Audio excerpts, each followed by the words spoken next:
Hello boys, today we're going to go over how to remove baseboards and why you should do it yourself. The first consideration always is this the best use of your time? For reasons I'll tell you later on, this happens to be the best thing that I could be doing today. And I figured I'd take the opportunity to teach you. First, we're going to go over the tools. This is something I have with me all the time. It is my Husky foldable razor blade. It's really cool because you can remove the razor and replace it as necessary. This lives in my pocket all the time, so this comes in handy, this ability to remove it. If I go somewhere where they don't allow objects like this, I can just take it out. You have to be super careful with it. It's very dangerous, obviously, so you always cut away from your body, but that lives in my pocket at all times, even when I'm not doing remodel work. We have a hammer and this pry bar. A screwdriver. This is a big screwdriver. This is a very good demolition tool. I use it all the time. We have a 5-in-1 tool. This is something that painters use. Hopefully I'm not too close to the camera. 5-in-1 tool. I don't remember what the 5 different tools are, but we have this here is for squeezing out paint rollers. This is for prying. This is you can use to open paint cans. Also this side you can use to open paint cans. I use this thing all the time when I'm working.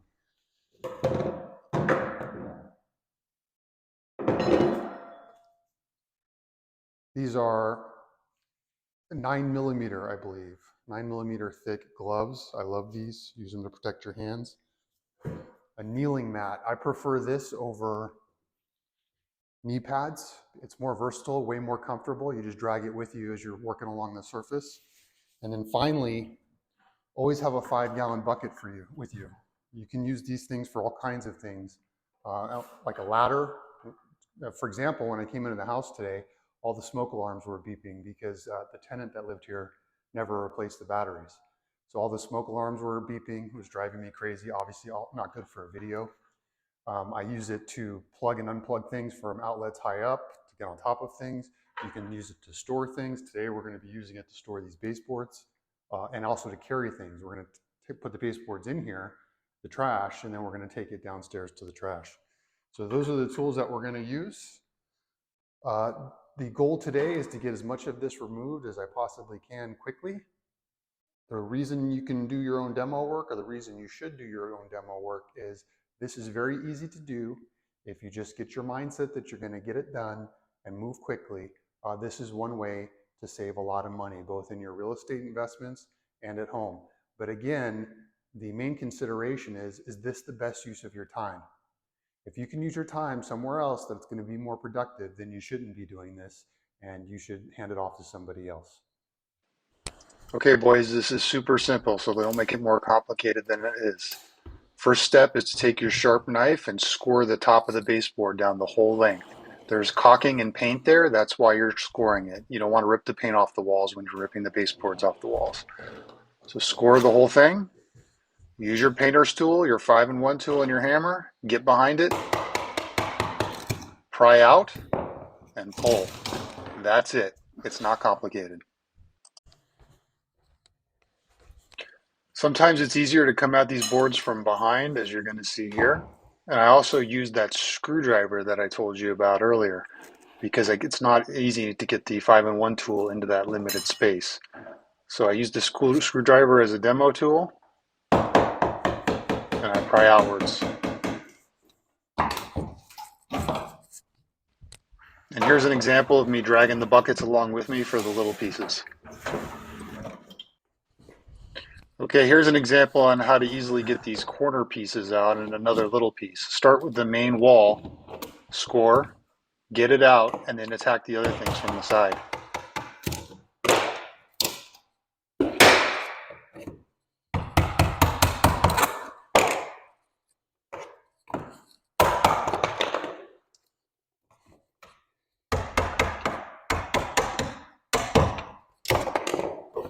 Check this out. It like goes inside. So there's no power. I don't know how, I'm gonna have to take that off, figure out what's going on. But since there's no power to that light, it's very dark in here. There's solar screens on these windows, and because it's so dark, it's going to be hard to see. So I have the camera light. I have the camera light. I also have my Ryobi light. This goes with me everywhere. Pick a toolkit, meaning a brand, and stick with it. That way you can use these batteries for all your tools. I like Ryobi. They're the cheapest tools at Home Depot. They've always done a great job for me. Other than the blades that come with the tools. You do have to buy new blades in order to get your job done easily. But the tools themselves are really good. Also, you can see here the damage that they did to this floor. So all these wood floors are coming out. That's one of the reasons we're taking the baseboards out.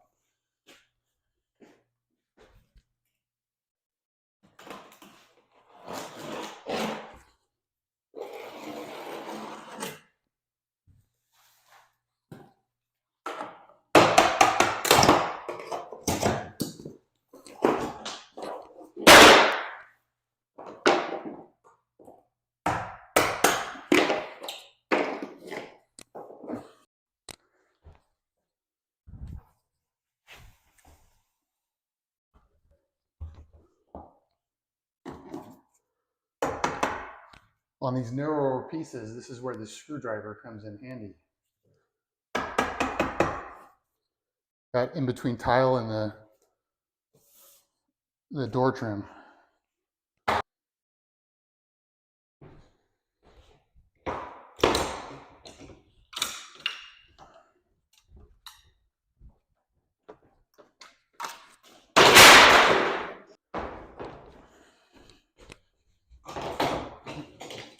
This stuff is going over the ledge too.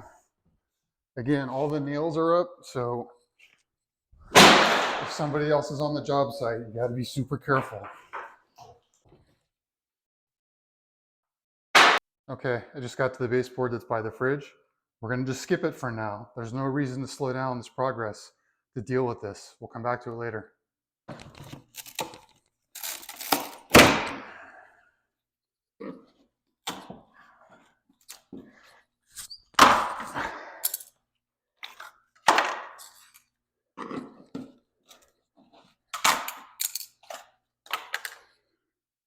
This gets harder when they tile up to the baseboard. Look what they did to this nice closet door.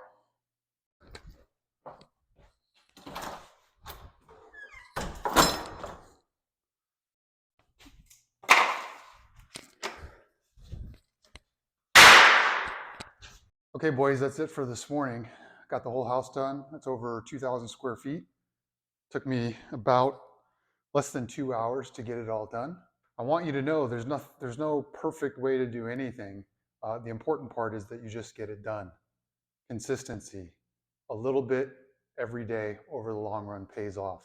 Today was the best use of my time. I did not have a higher rate of return on my time today, so I chose to do this project and make just a little bit of progress on my real estate goals. Making a little bit of progress each day on your goals will pay off huge over time. Boys, show up, work hard, get it done. Get the job done, and if you do that, you'll way outperform a lot of people out there.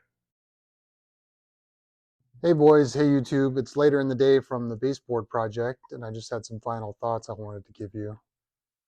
Obviously, if you're in real estate investment, the goal at some point is not to be doing jobs like this. But on the single family homes, if you keep them over the long haul, again, it comes down to a rate of return on your time. By ripping out those baseboards and ripping out the floors, which I'm going to do myself, I just save a tremendous amount of time. I mean, it took me an hour and a half today to get those baseboards out. You know, imagine what it's going to be like or how much time I'm going to use if I try to go and get 3 bids for ripping those out, ripping out the flooring. It's the trips back and forth. It's just faster to do it yourself, especially when you learn how to do it. So I would say that the best thing that you can do is just decide to work hard and get it done and move quickly. Don't move so fast that you get hurt, but just get it done. Don't procrastinate, and you'll save yourself a tremendous amount of time and you'll save yourself some money too that you can invest somewhere else. When you get to the bigger projects like multifamily or commercial, it may not make as much sense. But on something like that, it would have been faster for me to do it myself than to try to even get the bids to have that done. I tried to get some shots for you guys on how trash the house was, like dirty floors and dirty walls and scratches on the floor and stuff like that. I didn't want this video to get too long. And that's the first time in 10 years that I've had a tenant actually do that much damage to the house. And I went back and looked, and these tenants actually came in right after my kids were removed from Nevada without my consent. So I don't remember exactly the details when they came in, but I'm sure I was anxious to get somebody into that property because I was dealing with trying to get my kids back to Nevada and all the costs associated with that. And I just didn't want to have the stress of having the house vacant for too long. But normally, if you do a good pre-screening of your tenants, that's not likely to happen. Last thing I want to say about working hard for all you aspiring real estate investors out there, this is the perfect kind of way to get started. Find a house that is good enough to pass inspection, but is not up to high standards and maybe is poor standards for the neighborhood. Move in, get a loan, get an FHA loan or a VA loan if you can, if you're a veteran. Put a little bit down, move in, and just pick at the house.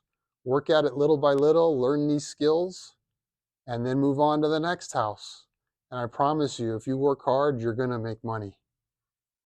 Boys, I miss you terribly. I love you. YouTube, if you want to know why I'm the father in exile, please check the links in the description. I would really appreciate your support, your comments, your subscriptions. Help spread the word about my channel. I'm trying to get my boys back. Boys, I love you.